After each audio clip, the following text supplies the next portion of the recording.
Lāči – ļoti aktuāls sarunu temats mednieku starpā. Protams, nav medījams, taču kā meža zvērs, tas var būt arī neprognozējams. Ko darīt, ja netīšām izdodas lācis satikt? Kā sevi pasargāt, ja dzīvnieks ir agresīvs? Šis piparu gāzes baloniņš ir paredzēts speciāli aizsardzībai pret lāčiem. Gāze ir ļoti efektīva un viegli lietojama. Atveri ir nepieciešams pavērst mērķa virzienā un jāpūš. Baloniņam ir uzlabots darbības rādījus līdz pat 10 metriem ierasto 6 metru vietā.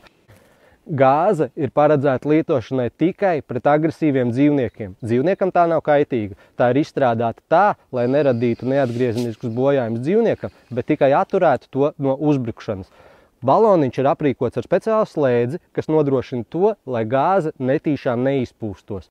Ja arī tevi interesē, kā tikt pie baloniņa aizsardzībai pret lāčiem, meklē tos Purnavmuižas veikalos vai arī klikšķiņu uz linku aprakstā un pasūti to online jau tagad.